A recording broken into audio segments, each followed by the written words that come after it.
guys, assalamualaikum warahmatullahi wabarakatuh. Ketemu lagi dengan saya di kelompok 4. Kita di sini dalam Didik Edukasi Program Perkembangan Sekolah Rintisan Pendidikan Berbakat. Oke, hari ini kita akan membahas terkait tentang sampah. Sampah di sini sudah banyak sekali yang kurang bermanfaat di masyarakat maupun di tingkat menengah ke atas. Oke, terkait tentang sampah, salah satu contohnya kita hari ini terkait tentang snack yang bagus ya, di dalam suatu acara. Salah satu contohnya seperti ini. Oke, ini adalah sebuah bungkus makanan atau snack yang sangat tidak bermanfaat sebetulnya. Ini tidak bermanfaat. Salah satu contohnya bungkus dan dusnya ini tidak bermanfaat. Bagaimana kita memanfaatkan dus dan di dalamnya ada juga sebuah makanan yang sangat bekas-bekasnya tidak bermanfaat. Salah satu contoh misalnya seperti ini. Nah, dibungkus plastik ini akan menjadikan sebuah sampah yang tidak bermanfaat nantinya ke depannya. Alangkah baik dan alangkah bagusnya seperti makanan yang dibungkus oleh daun, guys. Daun. Di sini ada juga makanan yang dibungkus oleh daun. Ini sangat bermanfaat nantinya. Kenapa? Karena yang dibungkus oleh daun seperti ini adalah nantinya akan menjadikan sebuah kompos. Makanya di sini kita akan memilah dan memilih antara sampah. Nah, di sini kami akan menerangkan dan memilah dan memilih terkait tentang sampah organik dan sampah non organik. Salah satunya yang tadi sudah disampaikan bahwa salah satu makanan yang seperti ini plastiknya itu menjadikan sebuah sampah non organik.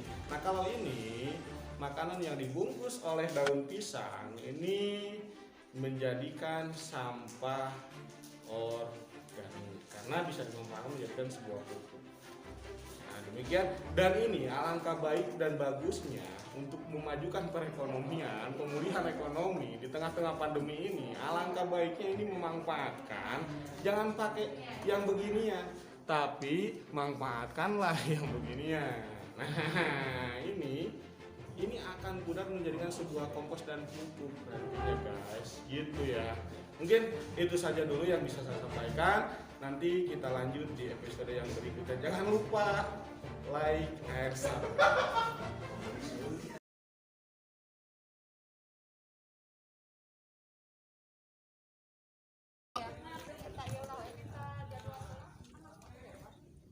Oke guys, hari ini kita akan memberikan sebuah penyampaian bahwa terkait tentang sampah dengan Pak Yadi di sini, Pak Yadi ya, bahwa hari ini kita akan memilah dan memilih terkait tentang sampah organik dan organik. Bagaimana cara penanganannya Pak Yadi terkait tentang sampah ini? Nah, sampah ini ada beberapa jenis sampah yang kita jumpai setiap harinya. Nah, ada di sini ada klasifikasinya. Pertama di sini ada sampah organik, kemudian ada sampah non organik, kemudian ada sampah D3. Nah, kebetulan di sini juga ada tong sampah yang sudah ada di sekolah di sini.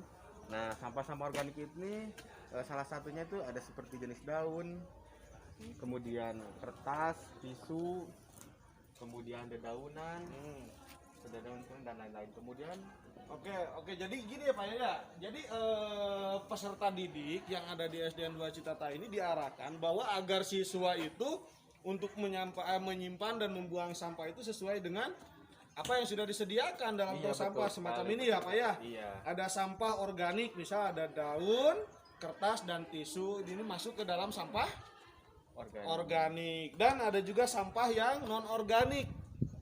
Sampah non organik ada plastik, karet dan spon. Oke. Akibat sampah yang berserakan nanti akibatnya seperti apa itu Pak? Banyak sekali, contohnya seperti menimbulkan penyumbatan saluran air, akhirnya banjir, kemudian terjadinya seperti gunungan-gunungan sampah itu bakal terjadi di aliran-aliran sungai. Dan akibatnya sangat harus jadi sumber penyakit pula ya, selain daripada banjir. Gitu. Akankah itu mengakibatkan bau tidak sampah itu, Pak? Nah, tentunya pasti bakal menimbulkan bau tidak sedap, dan ditambah lagi akan mencemari lingkungan. Nilai estetika lingkungan akan menurun. Gitu. Cara penanggulangannya bagaimana? Nah, cara penanggulangannya seperti di sekolah di sini. Jadi setiap sampah diklasifikasikan, kemudian si sampahnya itu nanti kita proses. Contohnya seperti sampah organik ini. Nah, sampah organik ini kita proses akan menjadi pupuk ya. Dipilah lagi mungkin ya. Iya. Kemudian sampah non organik bisa didaur ulang seperti menjadi kerajinan, ataupun didaur ulang kembali lagi dibuat seperti semula. Contohnya seperti kayak botol-botol aqua dan lain-lain. Itu. Nah, kemudian kalau misalkan sampah B3, nah itu yang sampah yang bekas dari rumah sakit kayak obat-obatan, kayak infusan itu biasanya itu dibakar ya, dibakar ataupun ditimbun di tanah. Oke. Pesan dan kesannya nih untuk Pak Yadi bagi peserta didik dan masyarakat luas nih, bagaimana pesan dan kesannya terkait tentang sampah ini? Nah, sampah ini kita sebagai manusia tentunya kita harus menjaga alam. Yang pertama, kita harus bisa memilah dan memilih penempatan sampah itu di mana baiknya. Contohnya seperti kita sudah sediakan, kemudian di samping itu juga sampah yang sudah terkumpul kita bakar, jangan sampai.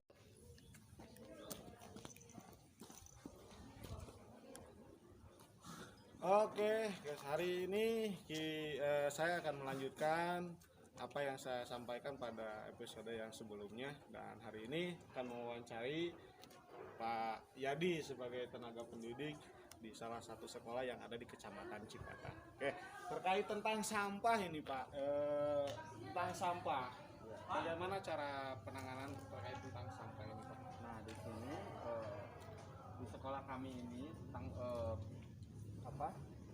penanganan sampah.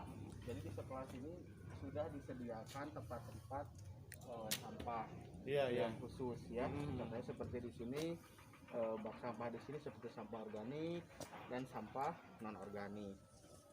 Kemudian di sini juga ada jenis-jenis contoh sampah organik. Di sini contohnya seperti ada daun, kemudian kertas, tisu, daun-daun kering gitu ya. Kemudian di sini juga ada sampah non organik, contohnya seperti plastik, karet, spon, kemudian kaleng dan lain. Nah, di sini juga contoh seperti ini nih, ini ada sampah nih, sampah plastik. Plastik ini. Nah, sampah plastik ini, jadi nanti siswa itu karena di sini sudah ditulis di tongnya sehingga mempermudah dalam pembuangan sampah. Contohnya di sini plastik, ini sampah daun berarti tidak masuk, ini plastik ya, ini plastik, kemudian kita buang di tempat. Nah, khusus untuk plastik. Jadi disesuaikan dengan apa yang sudah dicatat biar para peserta didik ini bisa memilih dan memilah sampah, karena dibudayakannya membuang sampah pada tempatnya mungkin ya Pak ya. Oke. Kemudian akibat sampah kalau misalkan tidak dibuang itu seperti ini, misalkan yang sudah ditempatkan seperti ini bagaimana? Nah, kalau misalkan sampah yang tidak dibuang seperti ini nanti akhirnya akan berserakan. Nah, tentunya akan mengurangi nilai estetika dalam berkehidupan. Timbulnya itu seperti nanti banjir, kemudian bau yang tidak sedap. Di samping itu juga itu akan menjadi sumber penyakit buat kita ya, kalau misalkan kita membuang sampah sembarangan. Penanggulangannya bagaimana itu? Nah, untuk cara penanggulangan tentang sampah ini karena kita di sini setelah Oke, terkait tentang penanggulangan sampah ini bagaimana Pak? Nah, untuk penanggulangan sampah ini kita harus lebih bijak ya, terutama untuk bagi peserta didik. Karena di sini sudah disediakan tong-tong sampah. Jadi kita bisa setelah dibuang sampah itu sudah dipilah, sudah terkumpul.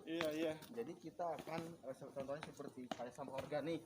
Nah, itu bisa dikumpulkan kemudian dibuat kompos ya. Nah, sehingga hasilnya itu bisa menjadi nilai ekonomi yang sangat baik. Oke. Gitu.